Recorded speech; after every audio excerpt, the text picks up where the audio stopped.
சப்பாத்தி செய்ய போகிறேன். சப்பாத்தி ரெசிபி வந்து கேட்டுகிட்டே இருக்காங்க. அதனால் நான் எப்படி செய்கிறேன்னு பாருங்கள். இது நான் வந்து கொஞ்சம் எண்ணெய் வந்து ஊற்றி வச்சுக்கிறேன். கொஞ்சம் கிண்ணத்தில் ஊற்றிக்கிறேன். டிஃபன் பாக்ஸில் ஊற்றி வச்சுக்கிறேன். கொஞ்சம்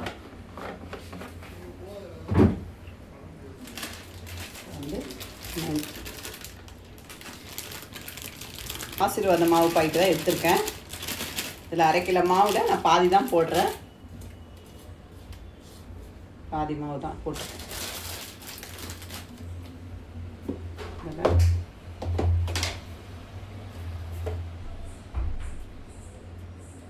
உப்பு கொஞ்சமாக போட்டுக்கிறேன். கொஞ்சம் தண்ணி ஊற்றிக்கிறேன்.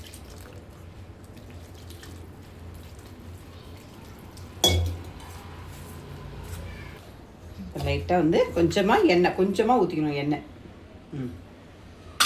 எண்ணெய் ஊற்றி கொஞ்சம் நல்லா பிசையணும்.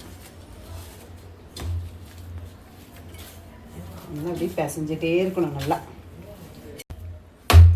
அவ்வளோதான் மக்களே. இது ஒரு 1/2 ஹவர் ஊற வச்சுட்டு தட்டு போட்டு மூடி போட்டு வச்சுக்கணும். அவ்வளோதான். தட்டு போட்டு மூடி வச்சுட்டோம்னா 1/2 ஹவர் கழிச்சு சுட்டோம்னா நல்லா சாஃப்டாக வரும். இப்போது 1/2 ஹவர் ஆயிடுச்சு மக்களே. இப்போ சுட வேண்டியது கொஞ்சமாக எடுத்துக்கிட்டு கொஞ்சம் மாவு போட்டு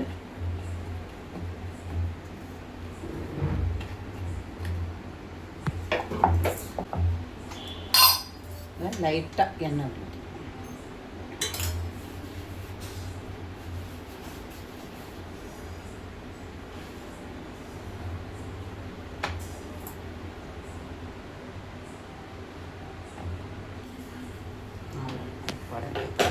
இதுமாரி 2 பக்கமாக ஃபஸ்ட்டு திருப்பிடணும். இப்போ ஒரு பக்கம் திருப்பி இருக்கேன்னா இன்னொரு பக்கம் திருப்பிடணும்.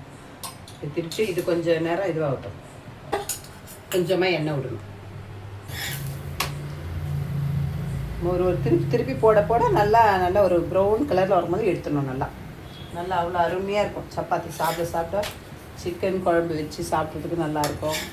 இதை மாதிரி நீங்களும் செஞ்சு சாப்பிட்டு பாருங்கள். சுட்டு முடிச்சிட்ட மக்களே. இங்கே பாருங்கள், நான் ஒரு 8 சப்பாத்தி கிட்டே சுட்டிருக்கேன். நாங்கள் 3 பேருக்கு தானே, அதனால் 8 சப்பாத்தி சுட்டிருக்கேன். இது உங்களுக்காக தான் இந்த ரெசிபி போட்டிருக்கேன். பாருங்கள் எவ்வளோ பீஸாக வருது பார்த்தீங்களா? அது மாதிரி வருதான்ட்டு நல்லா வருதான்னு பார்த்து எனக்கு கமெண்ட் பண்ணுங்கள்.